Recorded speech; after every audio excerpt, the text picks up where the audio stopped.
Hello bachcho, let's see this question. The question says number of ways in which 3 mangoes, 3 apples and 2 oranges can be distributed in 8 children so that every child get exactly one fruit is assume fruits of the same species to be alike.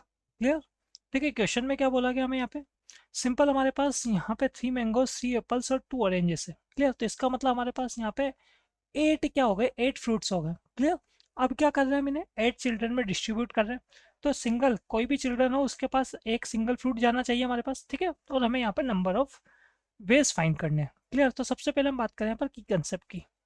तो की concept में हम एक standard result देखने वाले हैं, है ना। इसमें हम क्या देखने वाले हैं, हम देखने वाले हैं अगर हमारे पास n थिंग्स है, उन n थिंग्स को हम क्या कर रहे हैं, अरेंज कर रहे हैं, उनका परमुटेशंस हम देख रहे हैं। ठीक है, और उनमें भी हमारे पास क्या है, कुछ थिंग्स के या कुछ सेट्स हैं जो कैसे हैं, सेम है। ठीक है, तो यहाँ हमने बात की number of ways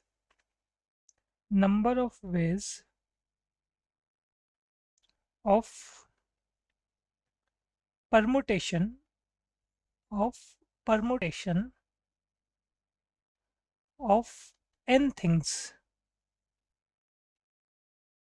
in which set of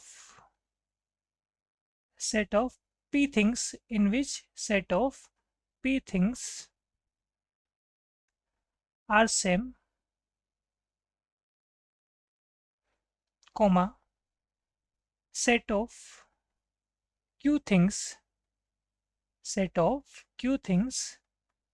are same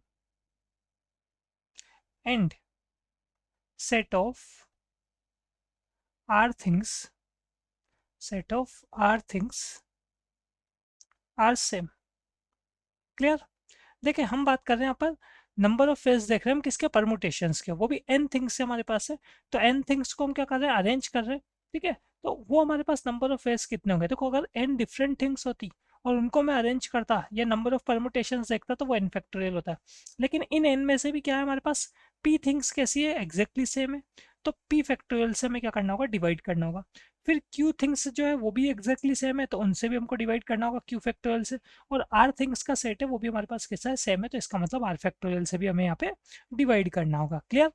अब देखिए, यहाँ अगर हम बात करें क्वेश्चन में, तो हमारे पास क्या चल रहा है, 3 मैंगोज है, ठीक है, साथ में 3 एप्पल्स है एंड 2 ऑरेंजेस है।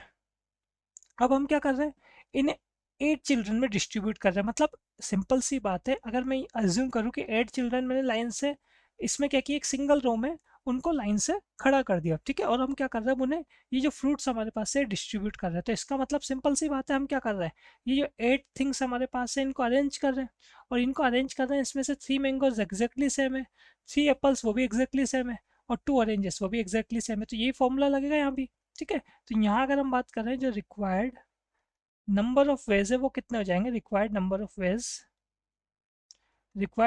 वेज हो जाएंगे हमारे पास यहाँ पर सिंपल। टोटल कितने हो गए, ये टोटल तो हमारे पास 8 थिंग्स हो गई, है ना।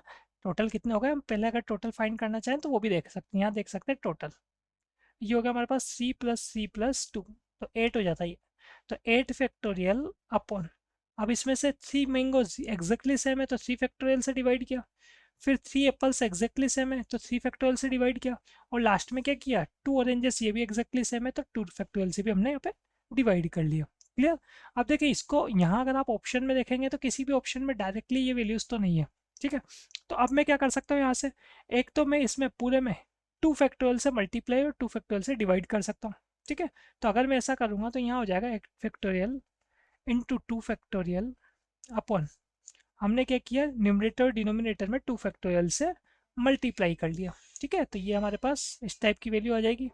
ठीक है, और ये किसके इक्वल चल रहा है, ये एग्जैक्ट ऑप्शन बी के इक्वल चल रहा है। So final answer is option number B. Hope you understood it well. Best of luck.